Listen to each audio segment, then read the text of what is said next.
Wrestling games. There's a shitload of them. Now for anyone that knows me, they'll probably know that I'm a little bit of a pro wrestling fan. Considering that I now and again partake in an occasional wrestling match might make it a little more obvious to anyone else. But just look at me go, can't you tell I'm having the time of my life turning my neck into literal dust? Yeah, okay, I might be more than a little fan and actually an obsessed nut, but my point still stays the same. I bloody love wrestling. Whether it's watching the current product today and wishing I could possess the godlike talent of AJ Styles, Kenny Omega, and of course, Ahmed Johnson. Or doing it myself, going out in front of a live crowd and putting on shows for them while both breaking my finger and my balls in the process. That's a video for another day. But what was the very first thing that got me into wrestling in the first place? Wrestling games, of course. More specifically, Smackdown 2 Know Your Role. I remember finding this game hiding away in the drawer somewhere without its case, just asking for some love and attention. So of course, my curious kid mind slammed it into the PS1 and oh boy, we were off to the races. It's generally difficult to express how much time I sunk into this game as a kid. Mainly because I was quite young and can't remember, but that's besides the point. This game was a blast to play back in the day, and while it hasn't aged quite so gracefully over the years, I still can't tell if this is Paul Bearer or a melting marshmallow. The arcade-like gameplay and over-the-top animations means that Smackdown 2 will always have a special place in my heart, next to Yu-Gi-Oh!, Spider-Man, and the Venom film. Wait, how the fuck did you get in there? But then while browsing the shelves at GameStation, yeah, remember GameStation, I found it. I found Smackdown, Here Comes the Pain, and with a cover like that, I knew I had to buy it. And by I had to buy it, I mean I pestered my mum a lot so she would buy it for me. I was a kid, come on. But when I got home, I threw that pup into my PS2 and little did I know what I got myself in for. This game is fucking awesome. The gameplay, the animations, the season mode, the character creation. It just seemed like this game nailed everything a good wrestling game should be, and it set the standard for years to come. Now I've pretty much kept up to date with wrestling games since then, with some being good and others not being so good. Get back down to hell where you came from, 2K15. But recently I found myself having a lot of fun playing the most recent wrestling game on the market, WWE 2K19. With its endless hours of content, insane roster, and spectacular graphics. But during my time playing, I stopped and asked myself a question. Is this game as good as Here Comes the Pain? So hey, let's find out. Ladies and gentlemen, this is WWE 2K19 versus Smackdown Here Comes the Pain. Now to keep this fair, I'm going to be judging these games based on 5 different categories. Gameplay, presentation, creation modes, story modes / campaigns, and overall enjoyment. Plus I need to take into account when the game came out and what was capable at the time. But with that being said, let's get into our first category. Here comes the Kingslayer!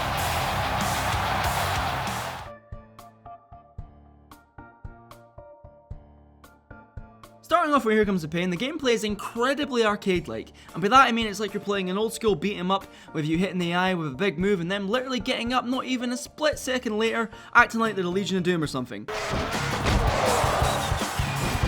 Come on man, how are you gonna no-sell that? But that all helps to add to the chaotic fun and fast-paced nature of the game. When it comes to doing moves, there's a ton of variations on what you can do, with there being different grapples you can do depending on what buttons you press. Leading to loads of different moves you can do, and it shapes how your matches end up. So the gameplay rarely gets boring even if you're playing as the same character for a while. I think the thing I like most about the game though, is every time you hit a big move, finisher, or even certain running strikes, you felt it. From smacking someone in the head with a steel chair to in a stunner, sweet chin music, or a gore, there's a satisfying weight behind it accompanied with some awesome animation and sound design which really added to the game's overall enjoyability. Well, that's a good way to lose brain cells. There's also a little sense of realism in this game, with there being a sort of weight class system similar to what's in the current games. Meaning that if you're wanting to try and chokeslam the Big Show as the Hurricane, then you might have a difficult time doing so. But if realism isn't your thing, then you can throw that right out the window and run Big Show over with a motorcycle, or have him chase you in a forklift. As well as put him in a shopping cart and throw him down the road. Did I mention this game is insane and I absolutely adore it? There's also an extensive roster too, as well as tons of different match types to play, ranging from your standard singles match to Hell in a Cell to Elimination Chamber to Bran Panties match.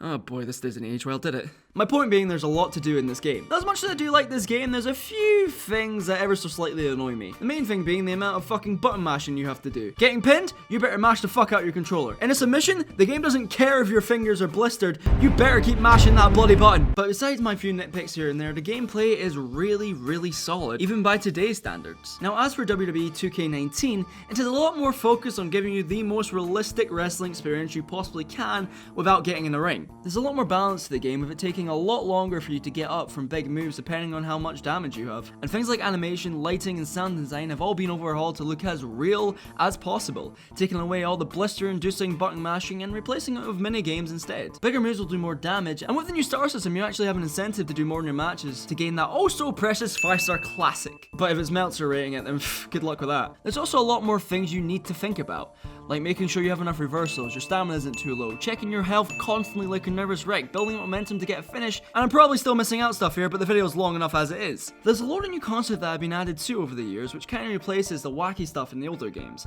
like soaring up finishers to do an oh my god moment, which ranges from diving out of the ring, crashing through the barricades, or even breaking the ring with two big beefy men. As well as all that, you also have the new payback system, which allows you to do various things like low blowing your opponent, or even having resiliency so you can kick out when you know you're screwed. I could keep going, but you probably get the point that this game is more about giving you a realistic experience than goofy over the top moments. I mean, that's unless you play an 8-man ladder match and that all goes tits up. I literally can't see what the fuck I'm doing. Braun, what are you doing? Braun, why are you up to the top rope? No, Braun, don't do that! And with the game being so heavily focused on realism, it makes it all the more funnier when a glitch or something out of the ordinary happens. What? I am the table! I can't move. I literally can't move. Guys, what's happened? But in saying all that, you can still have a really fun time with this game. Sure, the amount of stuff you need to learn is a tad daunting at first, but when you get it down, the game can be a real joy to play and quite competitive at times. Much like Here Comes the Pain, there's also a ridiculously huge roster. Okay, which developer thought it was a good idea to have 6 Daniel Bryans in the game, and a large catalogue of matches to choose from, giving you endless possibilities and hours of content to play? But there's no bra and panties match, so obviously, Here Comes the Pain is the best. Wait, big head modes? Oh my god! Realistically, I think it's really just down to what you enjoy more, whether that be the arcadey action of the old game or the simulator-like fun of the new. So that being said, I'm going to have to give the point to the game I found myself having the most fun with, which was the old, even with my current lack of thumbs after playing it. The first point goes to Here Comes the Pain.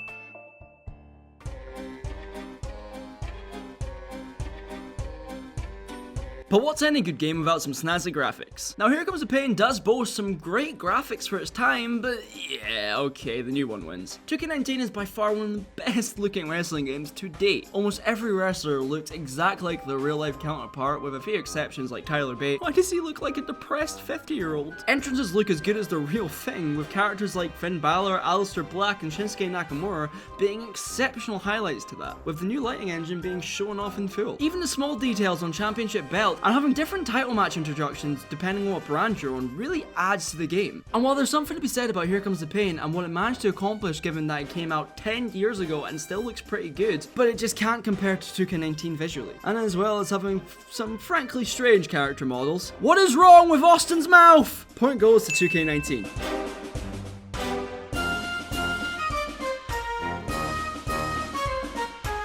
Creating a character has always been a big part within any wrestling game. It's been a staple of the game for years now and has even been used for marketing over the years. And still a rather bizarre advert.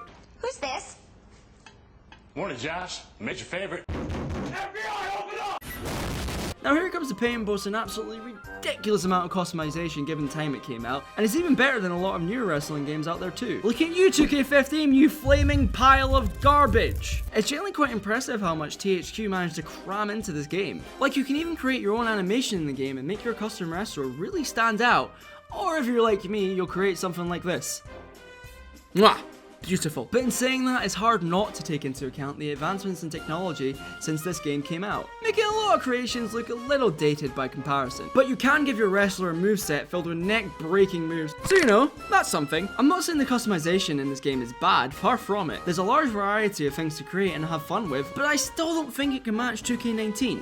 I mean, just look at the amount of things you can do in this game. You can even make a briefcase. A fucking briefcase! In all seriousness, 2K19 has such a huge variety of things to choose from and do, it's insane! From creating your own muscled up madman, looks exactly like me, making an intricate entrance with different lighting, Christ, that's bright, to making your own belts, moveset, victory animations, and even video packages, the possibilities in what you can create are endless. And the game gives you so much freedom to create whatever you really want. Which might not be the best idea at times. Oh my god, kill it with fire! But deciding between these two, sadly, Here Comes the Pain falls short due to the limitations of when the game came out.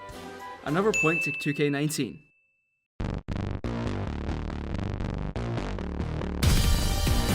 Now both games have an extensive career mode in them, so deciding which is better is going to be a little bit difficult for me. Now when it comes to Here Comes the Pain season mode, there's only one real thing to expect.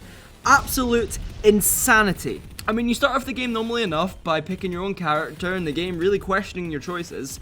Then you're introduced to a nice little cutscene which wouldn't be out of place with some Black Parade behind it. You get to grips with the main menu, but then you realize you can move around backstage and oh boy, shit hits the fan. To give you an idea of how ridiculous this game gets, let me quickly run you through my first 3 months or so playing the season mode. So I start off by speaking to Trish Stratus backstage as she speaks about rumors on her sex life. Then Jericho pops up to make sexual advances to her all while in front of me. #cucked. Next thing I know, I'm wrestling Chris Jericho in the opening match to then go on and bitch slap him the next week for cucking me. Then at the next pay-per-view I speak to Kurt Angle for a split second and we become best of friends. So much so that it helps me out in my match against Dave Bautista and it's never referenced again. After that, Coach comes up to me and says I need a manager and guess who it is? Trish fucking Stratus, boys! So Trish helps me out for a couple of matches as I break Scott Steiner's neck. Then Victoria tries to seduce me, God knows why. Batista makes some rapey comments. Trish bakes me a pie. Then I'm a judge on a bikini contest between the two as Jerry Lawler nearly has a fucking stroke in the middle of the ring. Just look at his fucking face! This all leads to a match between Trish and Victoria, which Victoria wins, and this storyline is never brought up again. But then a couple of weeks later, Eric Bischoff has a pop at good old JR, which leads to me teleporting in out of nowhere to make the save,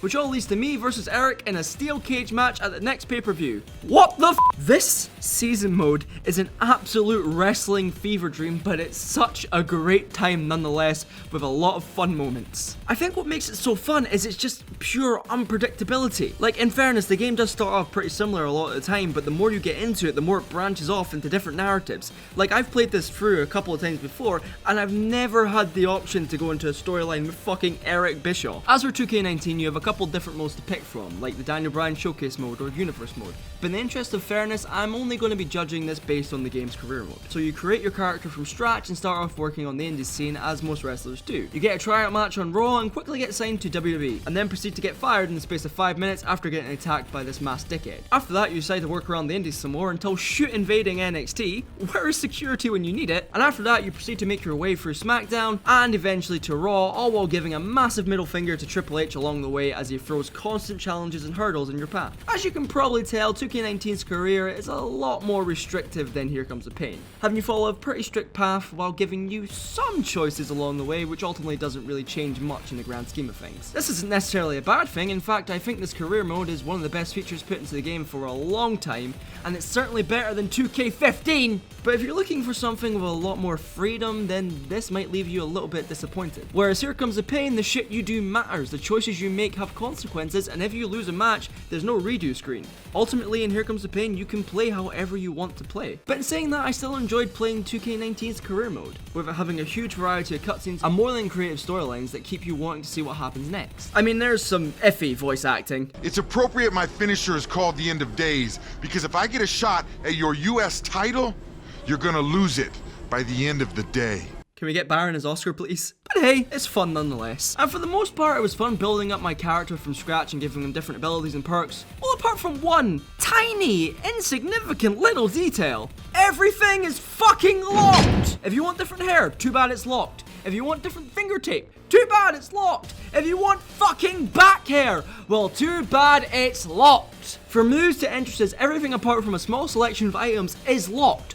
All I can say is thank God for DLC moves. This is the biggest detractor in my opinion for career mode, as instead of letting you create a wrestler you want and giving you that freedom, the only way you can get cool moves or clothing is either by buying it with VC or buying fucking loot boxes, which you can get items you already have in them. I get that you can't have everything straight off the bat, but fuck me, you even have different eyebrows locked, lads. Fucking eyebrows! By putting so much shit behind a padlock, you drastically limit the freedom and fun that playing a career mode has the potential to be. And for that alone, I'm giving this point to Here Comes the Pain. Sure, it's silly at times, but it's super fun to play. You have that freedom, and you can actually create a wrestler you want to create without buying fucking eyebrows!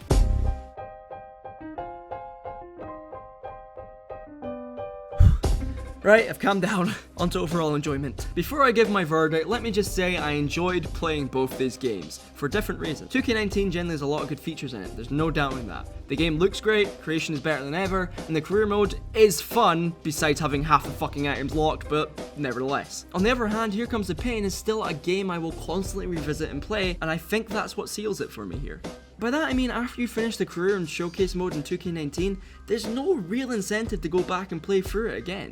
And while the universe mode is fun at first, I just think it gets boring after a while, and eventually I'll stop playing the game altogether and just wait for the next one to inevitably drop. But with Here Comes the Pain, that doesn't happen. While it might be a little rough around the edges, and sure it's a little dated, I always find myself coming back to play it, whether that be creating another monstrosity of a character, or just playing through season mode. The game always offers something with every playthrough. You can argue this is just blind nostalgia talking, and yeah, that's probably a factor, but I generally do think Here Comes the Pain stands the test of time. So for that reason, the winner here is of course, WWE 2K15.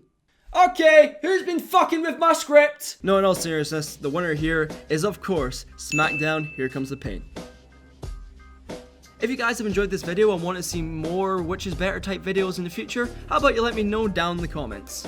As always, don't forget to leave a like and subscribe if you've enjoyed the video, it helps me out massively. And until next time guys, I will see you later.